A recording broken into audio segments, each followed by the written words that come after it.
When I went to India to study meditation for my brief time and my beginner mind of meditation, I was told that suffering is the obsessive self-centric thinking that we have about ourselves, the obsessive self-centric thinking. And when we focus on ourselves, then we suffer.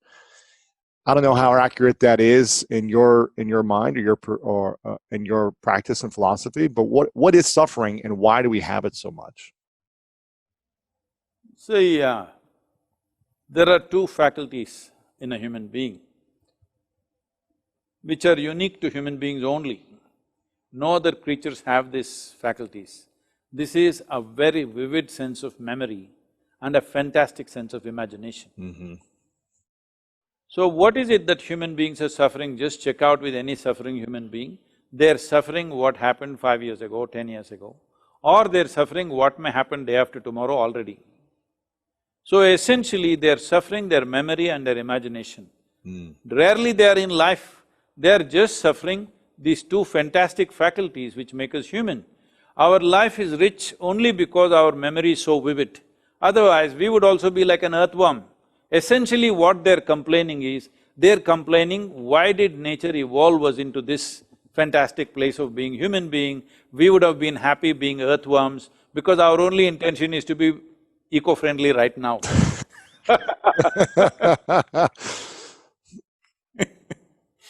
Earthworms are very eco-friendly, they are very peaceful, but the possibility is only that much. With the possibility, human being is a tremendous possibility. If you do not know how to harness this possibility, every possibility will become a problem. That's all that's happened. If you do not harness your faculties the way you should, then it becomes a problem. How come this has happened to us? Well, your name sounds French, I don't know, and you went to Pondicherry. You French background? Not that I'm aware of, I don't think so. English and Welsh and Italian. Okay, but your name sounds French. Lewis Howes, yeah, I'm not sure. Okay, but you went to Pondicherry, which is a French place. Yes, I did go there, yes. Anyway, now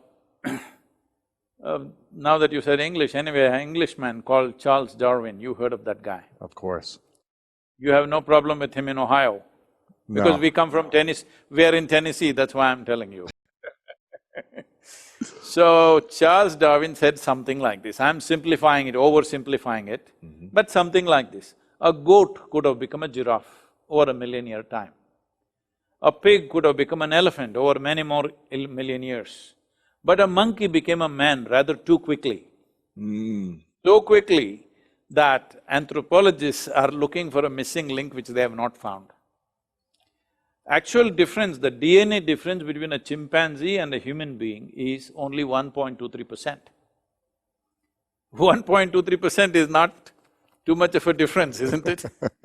So physiologically, that's how close we are to a chimpanzee. But in terms of our intelligence and awareness, we are worlds apart from a chimpanzee. So right now, what human beings are suffering is their own intelligence.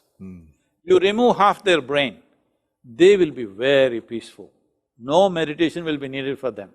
They will simply sit peacefully. And just be, yeah, exactly. Yes, just be, because that's what the whole American spirituality is just talking about, just be, just be. If you remove half the brain, you'll just be. Yeah. That's what a whole lot of people are trying to do by soaking their brains in alcohol, maybe they're preserving it for some other place, or drugging themselves out, they're just being, all right?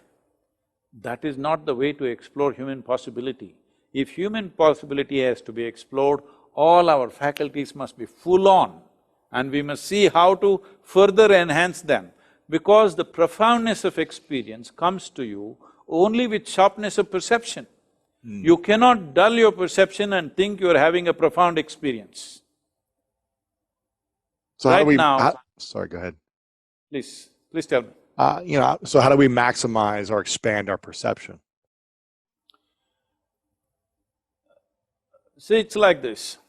Because as human beings, we knew that only enhancement of our perception, our life will become better. We wanted to see what is up there. Our eyes could not see, so we made a telescope. We want to see the virus, so we made a microscope. We want to hear what is happening somewhere else, so we made a telephone, made a microphone, see you and me talking, literally 12 hours across the planet, all right?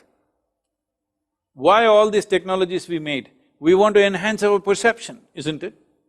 Yeah. So, right now this is a bunch of youth, all these youth events, below 25 events, I get invited because they think I'm 25. You have the curiosity of a child, that's why they bring you. So, they were asking me, Sadhguru, you have so much influence in the government, why can't you make marijuana legal for us? So, this is over 10,000–15,000 people in Bangalore city, and it's an open-air thing, I can smell the smoke.